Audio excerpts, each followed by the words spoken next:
It's the Phoenix, Arizona weather discussion. This is for Sunday, the 19th of July. I'm Michael Groff. Our big weather headline today is the heat, with an excessive heat warning in effect through 8 p.m. tonight. But then temperatures will be trending down through the upcoming week as moisture levels increase. Daily chances of showers and thunderstorms will be picking up across the state. But when will we finally see something here in the valley? Well, let's talk about it. Yesterday, 111 degrees was our afternoon high, 91 the morning low. The normal high, 106, the normal low, 84.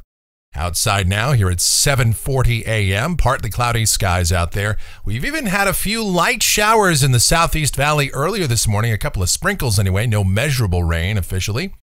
And we're already at 97 degrees at Sky Harbor, dew points at 54, relative humidity 24%, the winds are light, and the barometer is rising.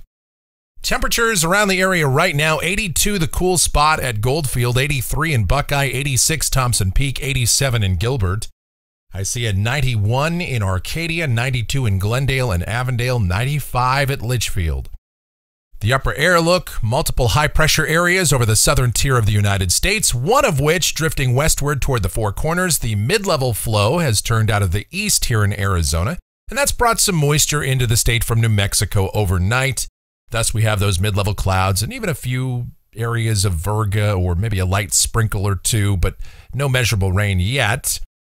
Deeper monsoon moisture is on the way, though. Check out the watch warning map. There's our excessive heat warning through 8 p.m. Another one up there for the Grand Canyon.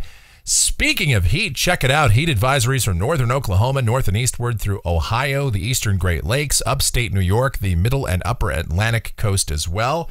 Some air quality alerts for the valleys of central California. Here's the convective outlook for today. The standard slight risk of severe storms from eastern Wyoming, south and eastward toward northwest Kansas. Another slight risk area from Indiana and points eastward toward the eastern Great Lakes and upstate New York. Here in Arizona, a good portion of the state in the green, thunderstorms possible. I really don't think we're going to see any thunder in Phoenix today, but just to our east, could see some areas of blowing dust and certainly some thunderstorms over the higher terrain. The tropics in the East Pacific, we've got a couple of waves well to the south and west. These will move off to the west. They could develop into tropical storms or hurricanes in the next few days. The one on the left there, the westernmost wave, has a 60% chance of development, according to the National Hurricane Center. The trailing wave, a lesser chance, but both look fairly organized. And precipitation for the next 7 days from the WPC. Look at this. Rain amounts here in Phoenix between 1/4 and 1/3 of an inch. Amounts 1 to 2 inches or more for the higher terrain of eastern Arizona and the favored areas over southeast Arizona along the international border. As deeper monsoon moisture and a more active weather pattern look to come in here, and we'll talk about that now in more detail as we look at the models. Check it out. The GFS, the 06Z run, valid at 2 o'clock this afternoon. High pressure roughly to the east, and so kind of a weak easterly flow in the mid-levels today, more of a southwesterly upper-level flow, however. So down at the surface, it means partly sunny skies this morning and will become mostly sunny by this afternoon with the presence of high pressure fairly close by. High temperatures will still be hot, between 109 and 113.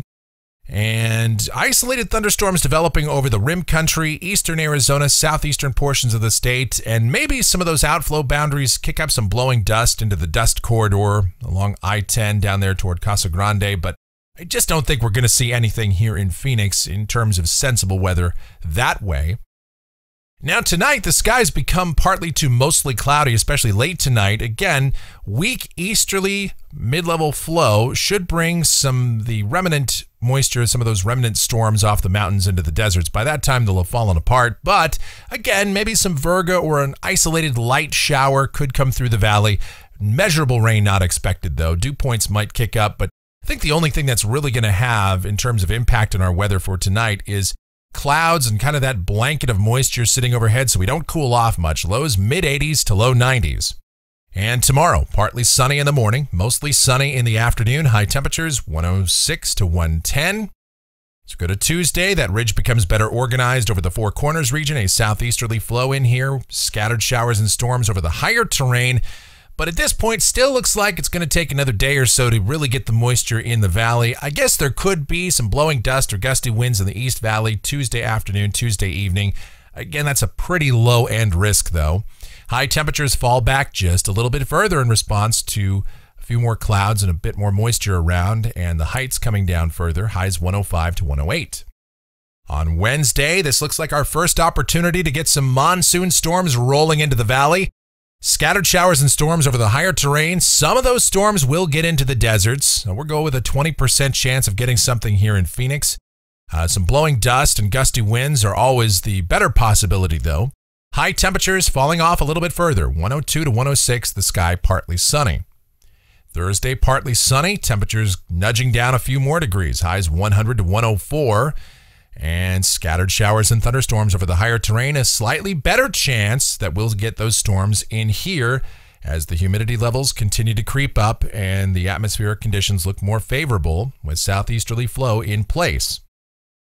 All right, here we go to Friday, and we've got a little trough developing now along the west coast. Southwesterly flow over southeast California right along the western border of our state, but at least the eastern two-thirds of Arizona look to stay in the monsoon soup. So we'll go with at least a mid-grade forecast, monsoon forecast here, with scattered afternoon and evening showers and storms, and about a 30% chance that we could get wet here in Phoenix both days, Friday and Saturday. Highs cooling off just a little bit further, upper 90s to around 102. But the trade-off, of course, is that the humidity levels will be higher, so it's still going to be fairly uncomfortable out there. Here we go out to a week from today. This is Sunday the 26th. High pressure sliding back to the east out over the plain states. Our trough along the west coast weakening, now just a baggy trough. And Arizona kind of under a deformation zone, right on the periphery of the upper ridge. And with that ridge farther away, now we'll have less convective inhibition. Showers and thunderstorms should be scattered to numerous over the mountains, and they'll slide into the deserts in the afternoon and evening hours. Any disturbances or inverted troughs that move through the flow will only help to enhance storm development. Of course, we don't know if any of those features will come through or when or where they will happen, but there will be possibilities for that through the period. So we'll go with a standard monsoon forecast out here. Highs upper 90s to near 102, so temperatures a little bit below average, and humidity levels will remain elevated. Let's go out 10 days to the end of the period. This is Tuesday the 28th. No real changes in the weather pattern. Baggy troughing to the west, ridging well to the east. Arizona remains in a fairly active monsoon pattern. If this verifies, of course, things are always subject to change, but looking pretty good for now. Very promising. Let's take a look at precipitation coming off of the European ensemble. The ensemble mean is just over 2/3 of an inch. That's good news. The control member up there around 0.8 of an inch. And nearly all the members, over 80% of them here, are showing chances of precipitation over the next couple of weeks here in Phoenix. And looking at temperatures through the period off of the national blend of models, there's the cooling trend we talked about. Yes, it's got us at 111 today. A chance we could even be a little warmer than that. But by next weekend, highs barely making the century mark. Overnight lows, instead of being in the 90s, probably falling back into the 80s. And who knows, if we get a stronger storm in here one of these nights, we could even have lows down in the 70s. That'd be good. That'll do it for the Phoenix, Arizona weather discussion for today. My next video back here tomorrow morning. If you enjoy these videos, be sure to subscribe, like, share, and click that notification bell so that whenever we post a brand new video, you'll be alerted. Your comments, questions, and suggestions always encouraged as well. Thank you so much for watching. Be safe out there. Stay cool. Drink plenty of water. Watch your kids around the swimming pool. And you guys have yourselves a great rest of your weekend.